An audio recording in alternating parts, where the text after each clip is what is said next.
This is Dr. B, Ear Training Edition number 4, the answers. So, triads. We had number 1, augmented triad. Number 2, minor triad in first inversion or minor 6. 3, major 6/4. 4, diminished 6.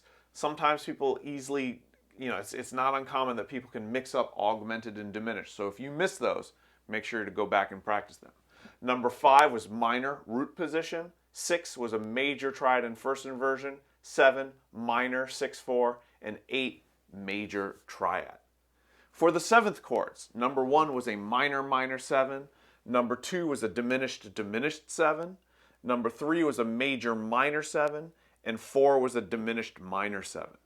Number 5 was a major 7, with 6 being a diminished minor 7. 7 was a major 7, and 8 was a diminished 7. 9 was a major 7. 10 was a minor 7. 11 was a diminished minor 7. And lastly, number 12 was a major 7. Again, you can practice these by listening to them and singing them. It's really good to arpeggiate them. Just go 1, 3, 5, 7, and then tell yourself this is that sound. So for instance, if you were to go da da da da, this is a minor 7. That would be a good way to help get your brain to start latching in and locking in what those sounds are, associating the name with the sound. So arpeggiate that chord, play it on the piano and arpeggiate, play it as a block chord, and then tell yourself, you're telling your brain, remember that sound. For the melodic dictation, it was in F minor, and it had started on beat 6 of the little beats on so, and it has a so do. So we have sol do re mi sol do mi re do ti la ti do te le sol la ti do te le sol sol do re mi sol fa mi re do. Couple things to keep in mind. Let's go back to the beginning. We have sol do. That's a very common beginning. So when you're in doubt, that would be a good guess. If you're unsure, go with what's the most common. Hopefully you were able to distinguish that you had, these are your big beats. 1, 2, 1, 2, 1, 2, 1, 2.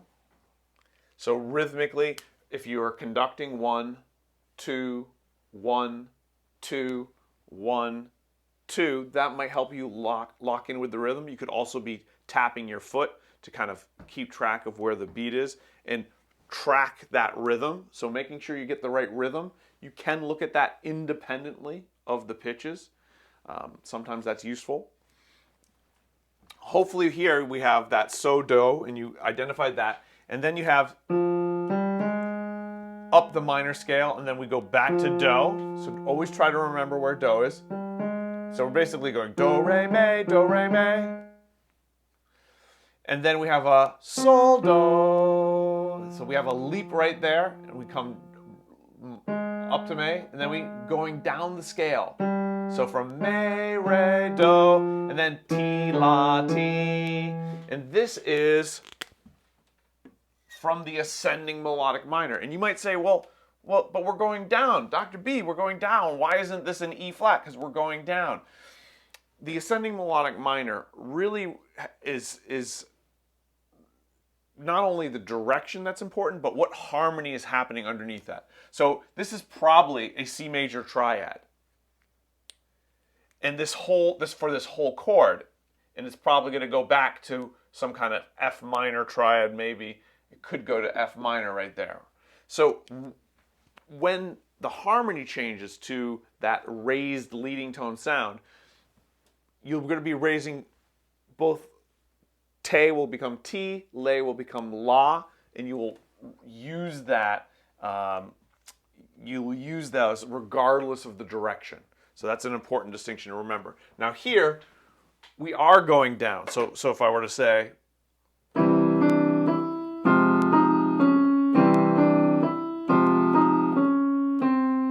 right? So I was just going from a 5 chord to a 1 chord, and you can hear on a 1 chord it's,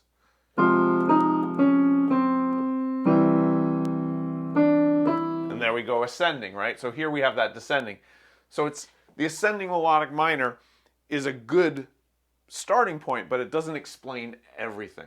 So here we go down that part, so it's lay and tay. And again, I'm using movable do. Not everyone does it. That's fine. Some people are going to use fixed do. Some people are going to use minor, and they're going to solfege it in its relative major. So there's a number of different methods you should be aware of. Obviously, at the end of the day, what matters the most is, are you writing down the correct pitches and the correct rhythms? So whatever way gets you there is fine, but just be consistent in whichever method you're using. So here we have the sol, la, ti, and then going down. Then it's a repetition of the beginning. And this is one thing to remember when melodies get longer. Most melodies have some repetition. So it's not like you got to memorize and transcribe and write out 10 completely different measures. There's repetition. We have this, right here, this ba da da da da da da. We went da da da dum here, and here we have the ba da da da da da dum, and then there's a variation for our ending, and we have primarily scale and a few leaps of a third. So hopefully you're getting better with this. If you didn't do great, take a week off, come back in a week, practice your piano, practice your singing. If you practice keyboard, playing melodies on the piano, if you practice singing, and then work on some of these things on your own, use maybe Teoria.com or some other free online internet resources. Come back, take this quiz again. I bet you're going to do better. Thank you.